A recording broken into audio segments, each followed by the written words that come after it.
6h-9h sur Europe 1. Le débrief de la matinale, les temps forts de ce que vous avez entendu ce matin sur Europe 1. Jennifer Teege a découvert à l'âge de 38 ans, complètement par hasard dans un livre, que son grand-père était Amon Goeth, un ancien responsable de camp de concentration.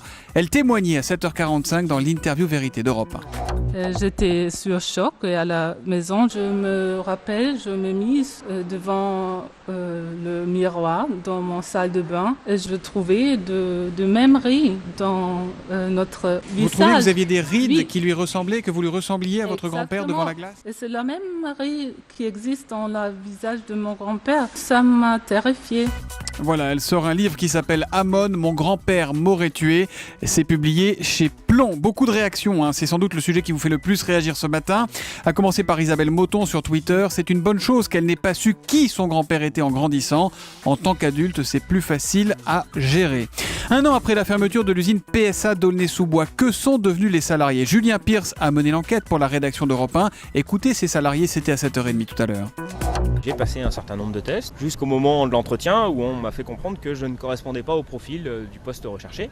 Le centre de reclassement s'arrêtait là. Terminé, au revoir monsieur. Et donc après, je me suis inscrit directement sur le site de la SNCF sans passer par PSA et j'ai retrouvé du travail. J'ai posé mes CV un peu partout, il n'y a pas de réponse. Et la direction, ils nous ont lâchés. Tout ce qu'on a donné pendant toutes ces années qu'on a bossé avec eux. Et à la fin, voilà ton chèque et vas-y, casse-toi.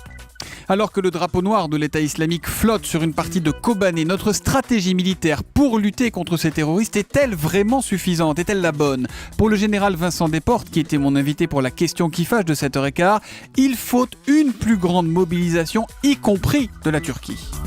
Moi, ça me rappelle tout à fait les massacres en 1944, au moment de l'insurrection de Varsovie, où les Russes attendaient que les Polonais se fassent massacrer avant d'intervenir. Pourra-t-on faire l'économie, je reviens sur ma question, d'envoi de troupes au sol ? Peut-être faudra-t-il en envoyer. Mais déjà, l'étape qui consiste à envoyer des hélicoptères serait une première marque d'engagement fort. La coalition a laissé tomber Kobané, qui était particulièrement important. Il faut agir plus, il faut agir tout de suite. Le général Vincent Desportes, invité de la question qui fâche de 7h15 sur Europe 1. Cette peur de l'État islamique et du terrorisme commence à avoir des conséquences dans les agences de voyage.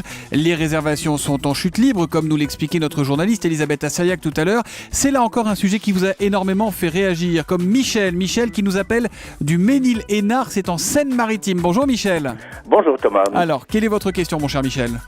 Nous sommes un groupe d'une vingtaine de personnes qui devions partir dimanche prochain au Maroc. Dans le groupe, 5-6 personnes ont voulu annuler leur voyage suite à l'assassinat en Algérie. L'agence qui nous proposait ce voyage a décidé de rembourser 50% seulement du voyage. Est-ce normal ? Eh bien, est-ce normal ? Question que je pose à Elisabeth Assayag qui est revenue avec nous dans ce studio. Alors Elisabeth. Oui, bonjour Michel. C'est tout à fait normal parce que quand on annule un voyage, il y a des frais d'annulation. Votre voyage, c'était au Maroc. Ce n'est pas un pays listé sur les pays à risque. Donc peut-être que c'était 8 jours avant le départ. Donc les 50% du remboursement sont prévus dans le contrat. Donc jusque-là, rien d'anormal. Si le pays passait en zone rouge, ce qui n'est pas le cas aujourd'hui, là on vous rembourserait même intégralement. Voilà pour ces pays en zone rouge que vous retrouvez sur le site du ministère des Affaires étrangères. Merci Elisabeth Assayag.